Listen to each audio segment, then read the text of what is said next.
the extra time, not timing myself. So I tend to go way over and above and beyond, and it's perfectionism, I think, for me, that wants me to deliver the best quality thing, but there's only a certain amount of hours in a day and a certain amount of time that they have paid for, and Welcome to Behind the Frame, where we go beyond the LinkedIn bios and Instagram highlight reels to talk about what really happens when you're building something from scratch.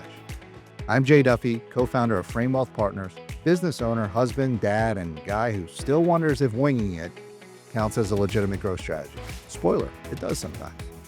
Join me and my amazing co-hosts, Morgan Watson and Annette Quigley, as we sit down with someone who's built a business or is knee-deep in the messy middle of it. And we talk about the real stuff, the pivots, the late nights, the wins no one celebrated, and the lessons no one warned them about. So grab a coffee or something stronger. We're going behind the frame. Good afternoon, everybody. Welcome back to Behind the Frame, where we talk honestly about growing, surviving, and running a business. Really excited today. Again, my name is Morgan Watson. I'm here with my partner, Annette Quigley. We have a great guest with us today. But actually, before we get started, as we usually do, let's talk about the weekend. So, Annette, any big weekend wins over the holiday? My weekend win was just celebrating the America's 250th birthday with my family. So did all of the traditional cookout, swimming in the pool. The weather cooperated. Thankfully, didn't rain till the evening, but lots of fun spent with family. Good. Yeah, mine was similar. We had two of our kids home from college and then our youngest, and I was fully prepared of, we want to go up to the lake or do a boat or, something outside. And they're like, we just want to stay home. Yeah. I'm like, great. We'll smoke a brisket. We'll stay home in the air conditioning, no weather, no rain, 65 degrees. It was perfect. So I can't say we were by the pool. It was about 100 degrees. But, the pool was a balmy 92. So we okay, were good. good. And Wendy, before we get started, any weekend wins? Anything good with you or the family over the holiday? we are empty nesters now, and we're camping. So Nice. yeah, so it's been fun and just kind of waiting out the weather like you, and Yes. yeah, just taking a vacation for a couple days was a big weekend win for us. Wonderful. Very. It's hard to get away. It Yes. is. That was a huge win for us. Yeah, Yes. yeah. Well, good. Well, good. Well, Annette, would you introduce our guest, please? Absolutely. So, Wendy, you and I had the pleasure of meeting at the Chesapeake's Professional Women's Network. A great group of just lovely ladies, professionals that just uplift one another and share our successes and support our businesses. And I wanted to share a little bit and highlight you today. So, thanks for coming on.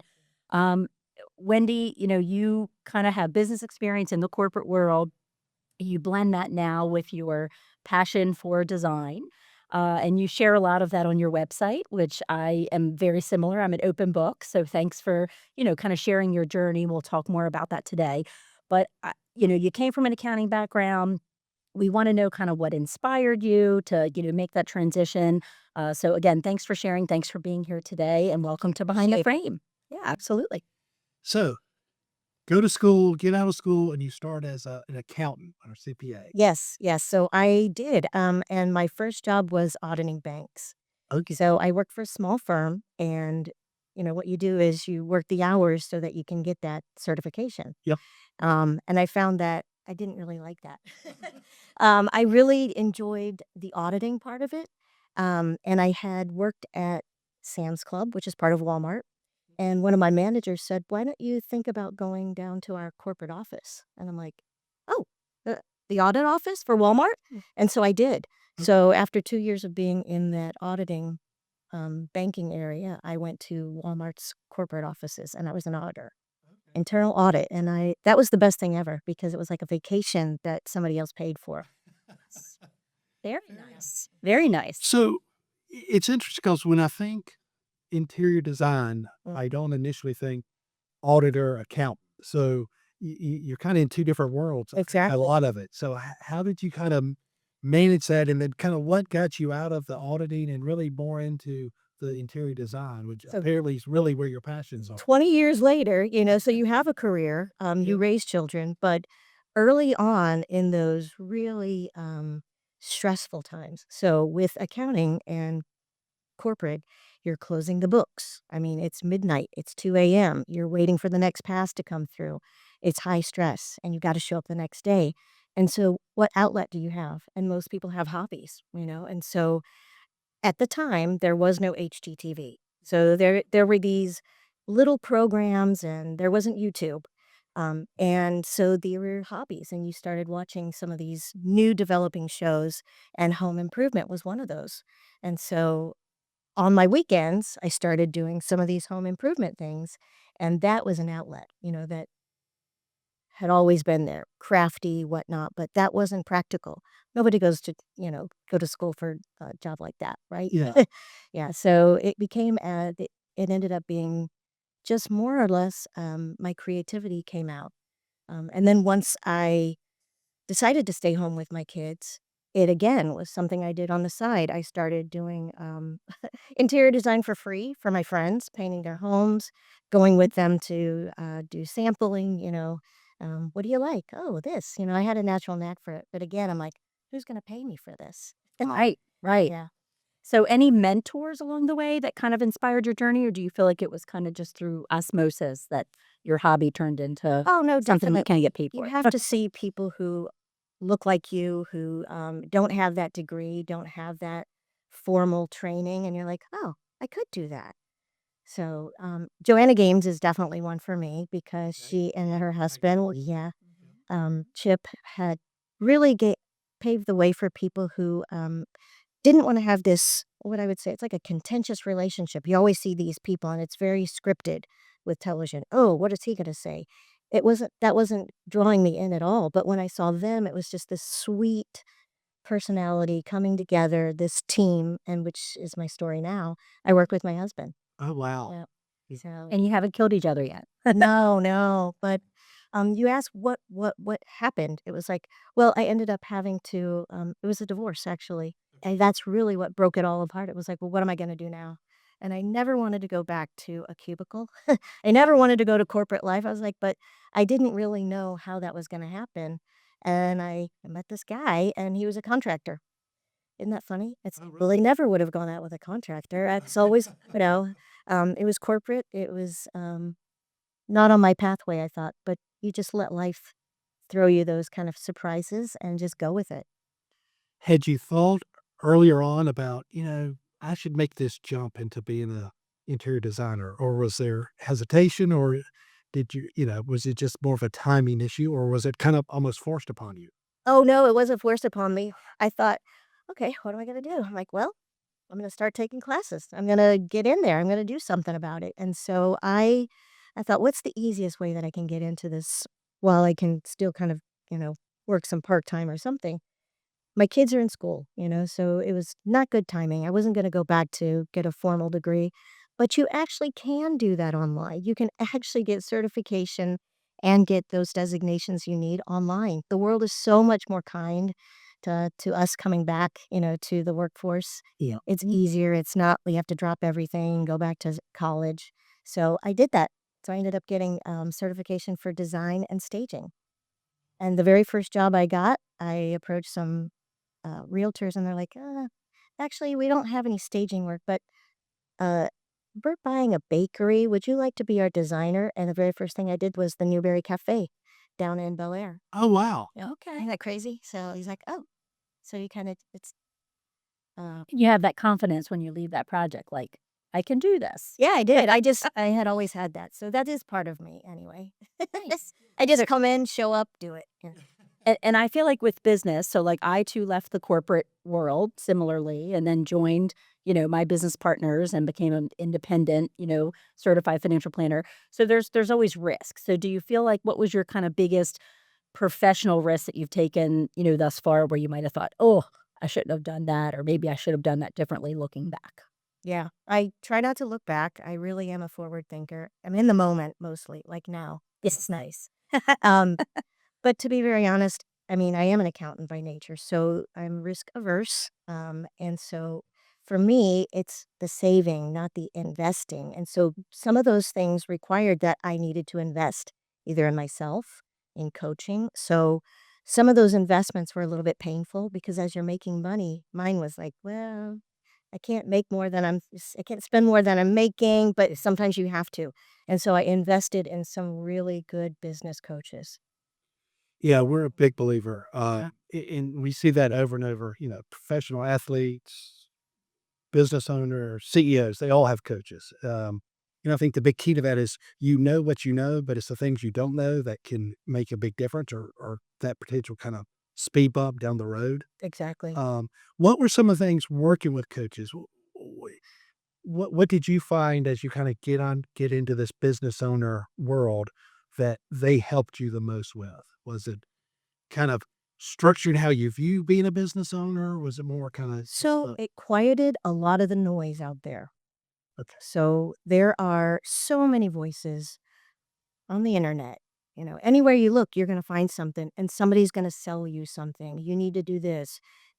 Every little networking group has their own little version of we have an IT guy, we have this. And so what I would say is go to somebody who's in your world, not go to the guy that's in the local, I hate to say that, networking group because he doesn't have a sense of what your specific needs are as a whole and he might not have the capacity to do that. And so those were some things I learned. I went to people who were in my air, in my, my CPA is from a design perspective. I mean, that's crazy. Yeah, So, but narrowing in on this is what you need to do. You don't need to do it all yourself. You don't do that, do this. And it just really quieted the clutter around opening a business. that's a great point. Couldn't agree more. So, obviously, we all have our own definition of success.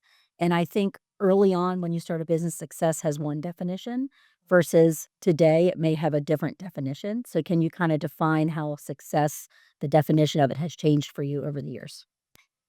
It's always been just a quiet resonance, that pride in the work that I do, making people smile. That sounds so corny, but it's even more now. So, in those early years, you're in that wealth building mode. So you wanna have that safety net. Right. But now I'm really just zoning in on the people that give me joy. So I'm very particular about who I work with because I don't want just your money. I want everything. I want the joy. I want the reason that I did this in the first place was to make people's homes beautiful and to make you happy. And so I'm getting better at weeding out the people that aren't giving me that joy factor, but it's an internal thing now more than anything. It's a self-confidence. It's a knowing instead of proving. Yeah. So since you and your husband work together, do you feel like each of you is kind of, you know, landed in what is your lane? Like, who has that uncomfortable conversation, like, "We're not gonna be the best fit for you." Is that you, or Oh, is that that's more me. him, or okay. Yes, yeah. I go to him first, but I'm the spokesperson. I'm like, "Yep, yep." And because of coaches, I've learned how to say that in a way that comes across, this might not be the best fit. And also making sure that I have this funnel that kind of filters them out ahead Yeah. of time Okay. so that I don't get everybody. What was one of the biggest obstacles you faced becoming a business owner? Early on or as you're starting to grow, where did you start finding that resistance, either in your skill set and abilities or just your comfort level? Not knowing everything, not having the answer to everything and being okay with that. Okay. Honestly, but it was so nice being in the corporate world, so I knew what those components were. It's like, there's a marketing person, that's me. There's a, whatever person, advertising person, that's me. So having to wear so many hats was uncomfortable. Okay. Um, and knowing if I could source that out or how I could to optimize my very small business. Right. And knowing who to trust is big Oh too. my gosh. Someone Okay, may have the qualifications, but if you can't necessarily feel like you can trust them with your passion, that's true. a little bit Yeah, different. that's a great point. I didn't think about that. Yeah. And I noticed on your website you have which I think is awesome, like the 3D. Like you can kind of visualize maybe what the space might look like. So we talk a lot about AI even in our industry. So how do you feel like AI has impacted positively, but also maybe negatively, your industry and what you do? Well, I wish AI would do all my work for me, but it's not. So I don't fear AI. in any way. But I have been using these 3D programs because people just can't they just can't visualize how that's gonna look. They can't see my vision, and if I can show them something that looks so real, it's great.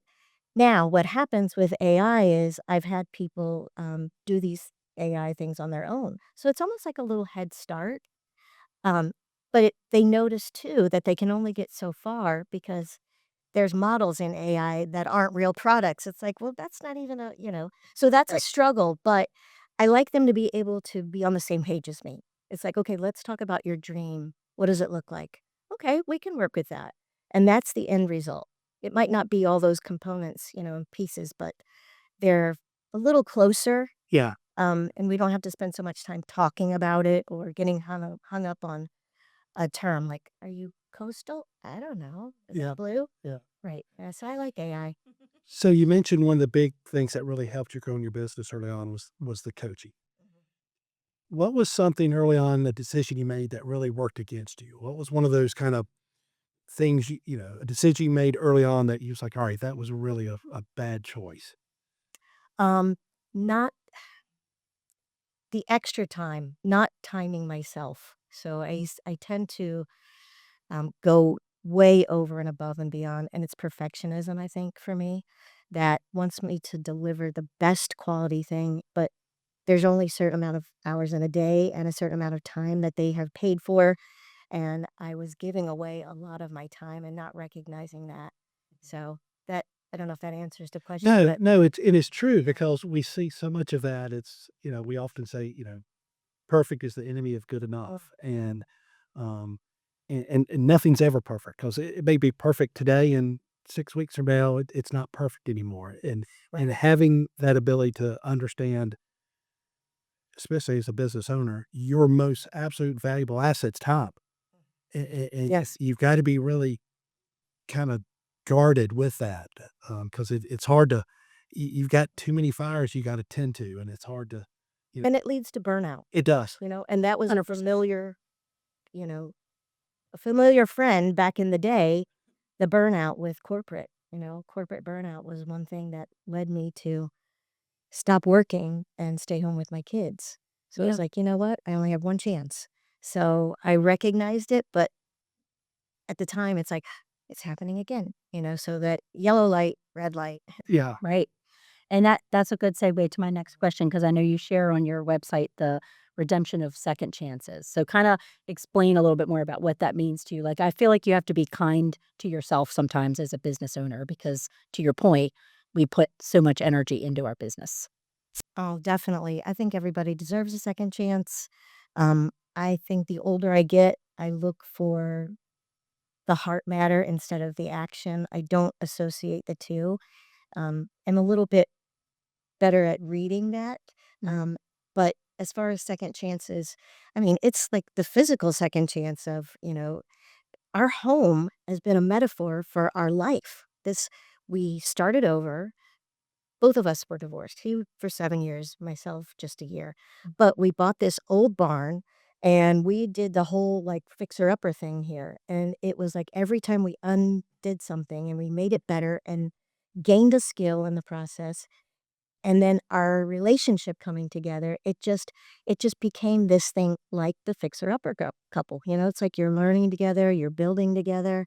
I mean, what a beautiful metaphor, our life, our love, and then that we're doing this with other people. Yeah, most of what we do is they're not new builds, they're the old things, like, "Can you work with this?" We're like, "Of course we can," you Right. know? Right. Amazing. What's something, maybe looking back as you were growing the business, you would have changed, or maybe not regret it, but definitely would have done differently? Is there a path you took or some kind of choices you made that, hey, in hindsight, definitely should have done those a little differently or a little sooner? I don't even know. I mean, I think every mistake happens, for a reason. I wish I was perfect, I wish I would have known, and I don't have that. I wish I could have believed in myself a little bit more, but I wouldn't do that until I had a little more knowledge and a little bit more, so I was more hesitant, and I didn't take the bigger jobs, because I didn't want to put myself out there until I had enough. And you never know enough, So what did that mean? Reading the books, having the coachings, podcasts nonstop. And you just never know. But yeah, definitely just that confidence that you're okay. And again, that coach kind of just narrowed it down. It's like, where are you spending your time? Well, no wonder. Let's focus. Right. And the business coach, just out of curiosity, do they talk just about the business or about the fact that you are a wife and working with your husband and you're a mom and you're perpetually trying to find that balance that most of us are? Yes, I mean, that's what it is. So I've had 2 different coaches, and each one has their own business, has gone through the same basic, situation, but, leaders in their field. So there's the big ones, the Tony Robbins, that you can get some of those internal things. But I look for people in my industry that I looked up to. I love their style, and there's all kinds of ways you kinda can go about it. You've gotta diagnose yourself sometimes. It's like, "Well, how do I fit into this?" Um, but yeah, those coaches Toby Fairley was the first one, and it was, "Let's work on how you think about money. How do you think about, yourself? What are so it was kind of the woo-woo stuff, Yeah. and then it was, "Let's get it on paper." So she was an accountant, amazing designer, and now she has her own business with her daughter, selling clothing. So it's kinda crazy, but yeah, she was a great mentor for me. One. Interesting. Well, we're going to do a little bit of a switch, kind of progress into our next area. So this is the area we call hot or not. So we're just going to throw some kind of things out there in the design world. Oh. Let us know if is it hot, is it not, and if you have commentary on it, by all means, add that as well. So white. I'll say this: we recently purchased a new home, and my wife's a kitchen and bath designer by training. Oh, okay. Now she's been raising her family for the last 20 years, so she's had the hard job, but she still, still has those traits and those things. Uh So white kitchens, hot or not? White kitchens are not hot right now. So the next phase, which is the after white, would be this very soft white. It's a dove white. It's a very You'll see this with like Shea McGee, some of those designers where it's all kind of very romantic, I would say. But white kitchens, I would have to say, in this area, we are not a very progressive area. So, the trends from New York, the trends from California, and guess where we are? People are still getting out of cherry cabinets, going to white. So I can't stop them, but hot in this area of the country.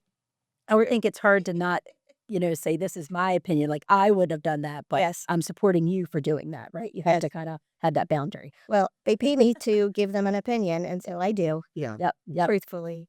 So what about open shelves? I see that a lot on the internet, open shelving Ah, concepts. I think that's going away as well. I mean, it's a dust collector who can be neat and tidy and minimalistic all the time. So there's more of this, let's close it, but in a pretty way. So maybe with some, chicken coop and some, yes, yeah, kind of back to the old romantic, days, I would say. The 80s and 90s. Isn't that funny? Patterns, Yeah. fabric. So if you haven't updated your kitchen in 20 years, you might actually be in style then.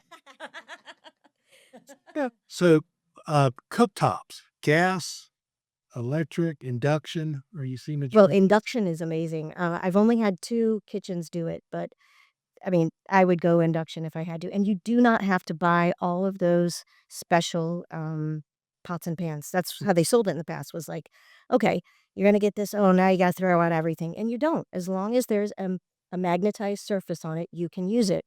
Gas is always the best. I love gas, but, I mean, that induction, in terms of safety, it uses those, whatever, magnets to heat up, so you're not gonna be able to touch it and have that risk, with children or burning something.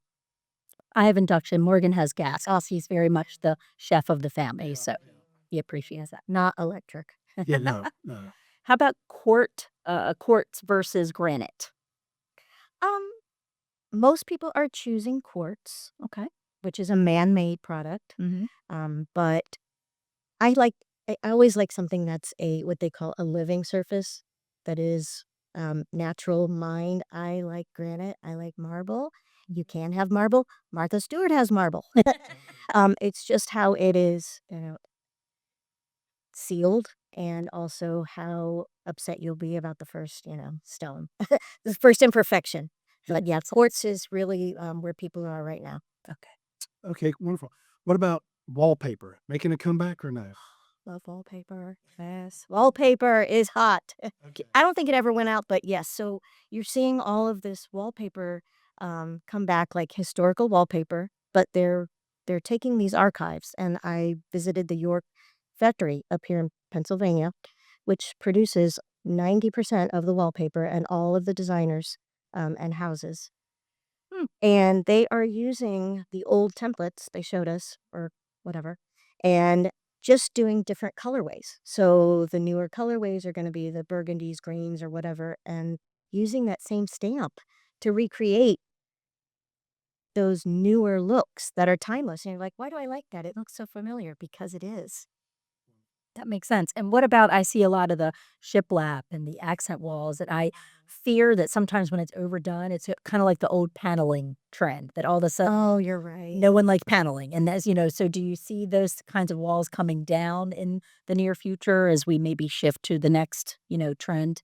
So the trend right now is definitely to put some accent. Just these plain, walls need a little bit extra, Yep. and so it's millwork, it's crown molding, baseboards, beefier baseboards, pencil, picture boxes.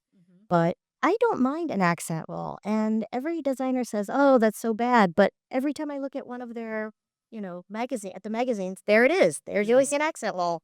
So, so I would endorse it. Yeah, still. The board and batten is one of the most popular trends right now. Okay. Perfect. Fireplaces, gas or real wood? I like gas, unfortunately, just because the real wood, it's just so messy, Okay. just for that reason alone. Okay. Go outside and build a campfire. Very, very true. And the whole smell smell every and time and Yep. how. That makes sense. And how about because I feel like everything today shifts to online. So obviously you might be able to go to, a Wayfair or Amazon, even for that matter, and buy furniture. In a lot of cases, that's going to be, less costly. But are you a fan of that, or do you feel like you still, as like a designer, want to see it and feel it and touch it Oh to my know the gosh. quality? Yes. So the big pieces that you're going to invest in, I do not do anything online. Okay. Okay. So if you want a sofa, I need to figure out what's going to fit you versus him. My husband has a 34-inch inseam. So we need his legs, to go off, even though mine might be dangling. um, the sofa you need to feel because there's so many different levels of what's in that sofa. So I take my clients to the tushy test, I call it. And we go and sit and get them measured properly for what depth, what comfort level they need, and how they're going to use it. So, but those little accent pieces, go for it. Wayfair, I just don't like IKEA. That's the one place I don't. Well, it's t- because you can't understand how to put it together at the time too, right? Isn't that Oh go gosh, the going trend? Yeah. yeah. What about the luxury vinyl plank? What are your thoughts on that versus like a hardwood? I like it. And this is going to sound terrible. I mean, it's not a sin to cover up your hardwood, and we do it quite a bit. The luxury vinyl plank is looking more and more natural. So in the beginning, those pergoed, it looked like a piece of wood. It looked like a picture of a piece of wood, Right. and it was very thin. Now they're a lot thicker, but I mean, it's a very cost-effective way to get an update. So if you, for example, this is what we do. All these homes that have like a patchwork floor.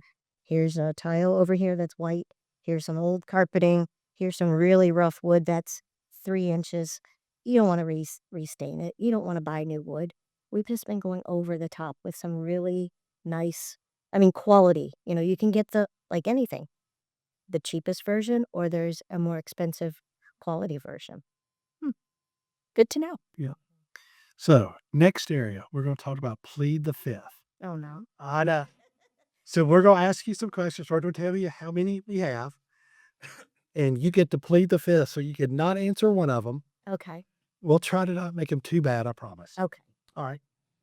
Most overrated design trend right now. Color, I would say. Every year, color comes out, and it's a way for them to sell more paint, I think. Yeah. I mean, that's where it started, that this is the color of the year. Don't do that. Don't paint your walls the color of the year. Yep. Wait. Yeah. So having that conversation with someone that has this vision and that you just have to talk them out of that design. Like, I mean, you can plead the fifth, but what would you, say? Because again, it's the line between you hired me to give my opinion, you have a certain taste that may be different than mine. Like, what does that conversation look like? Well, I do give a respectful opinion. Yeah. Most of my clients, because I have 55 and older, like myself, they are usually finance or accounting people, so they're likely to be less risk averse. So they tend to go too safe with whites. So I'm usually trying to get them to go to a color. Yes. But yeah, there are some that are uncomfortable. It's like, I don't know. Do you want to see that in 5 years? If they still choose it, they don't. It doesn't go in the photographs. Yeah. Then you can plead the fifth. Like, hey, I told you not to do it. So, Yeah. yes. Where do you see a lot of homeowners wasting money when it comes to design or redesigning? Where they think something's important or should allocate a lot of funds to, and it's really a waste. Sometimes a lot of outdoor things. They're way. You're selling your house. I need you to do some things that are going to have a good return on investment. Kitchens, 84%. Baths, 50%. Paving the driveway, no.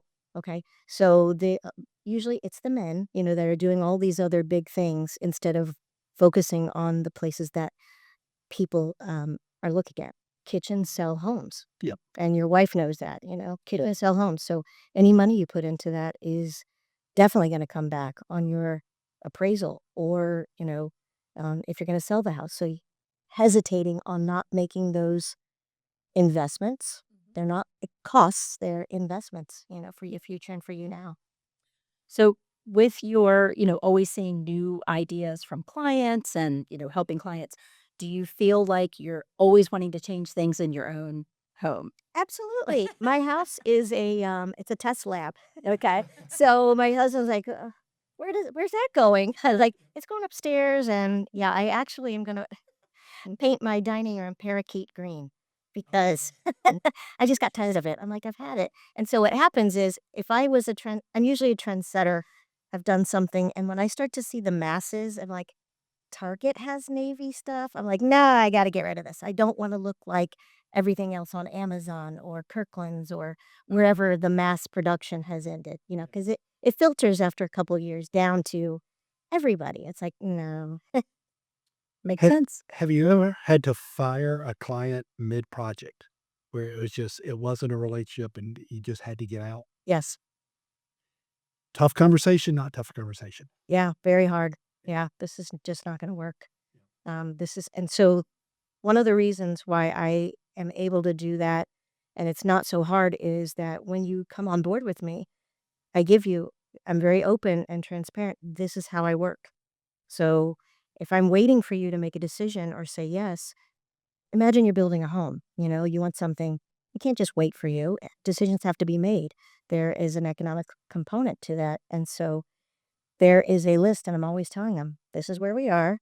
If you want the project completed, this is where we need to be. Yeah. And I know you mentioned earlier, like when you first started, that you were having fun doing it for friends and family, but obviously you weren't monetizing that. Right. So has that become where you feel like you're further away from doing it for friends and family because it might be uncomfortable? Like, hey, I get paid for this now.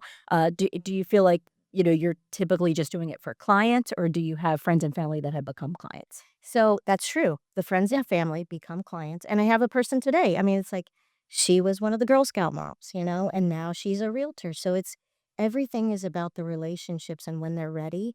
And they may not be redoing their house, but maybe they need what I call the, designer chat where I just come in and walk you off the ledge or go through some stuff with you.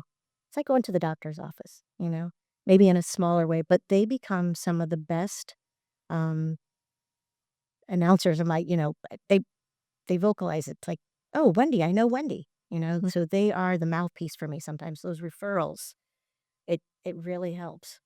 But they don't expect it for free like they did in the beginning, which is Right. Yeah. because that could be an uncomfortable, Yeah. conversation when you make that transition. And again, it was the designer coach that gave you the script of when you're uncomfortable, here is a phrase, stop saying yes. Yeah. I'll think about that. And here is what you want to say. It's like, well, I would love to, but yeah, I like it. What's one of the most memorable design successes where maybe you went in and you say, all right, this is what I'm really proud of. This is me at my best. What was that kind of project look like?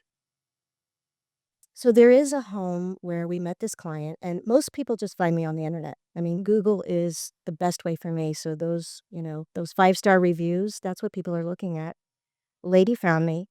We did her entire house, and it was on a golf course in Bel Air, and she wasn't easy. I mean, she was a finance person. You know, so she had a certain way, and I understood that, but at the same time, it was like kind of sandpapery. So those hard times, I mean, they do make you better. And she had a vision, like you said. It's like, what about this? I'm like, it's her house. Um, Full circle, she had to sell that house. So all those things that we did in that house gave her what she needed because her husband passed away. So unfortunately, and then guess what?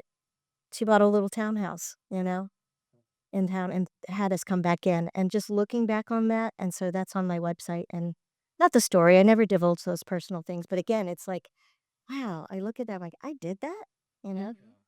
And to have the repeat Oh my business even gosh. after what might have Yeah. been a tumultuous, beginning in the first house is wonderful. And a review. So that's wonderful. That's the triple crown for me. Who's harder to work with, the husband or the wives? Hmm. Oh gosh. Sometimes the husbands. Okay. Okay. Sometimes the husbands because when they won't be a partner. So one of the ways that we try to weed people out is both people need to come to the meeting prepared and make decisions. You can't just say, "Oh, let her do something." Don't do that because she doesn't feel like you believe in her or that you trust her, and then so she'll come back. My husband said he didn't like that. I'm like, well, if he has an opinion, he needs to come in here and talk right now, so that I'm just going to get rid of this problem with you two. Like, nope. Yeah. Yeah. So that's usually where it is. Unfortunately, sorry. Sorry, men.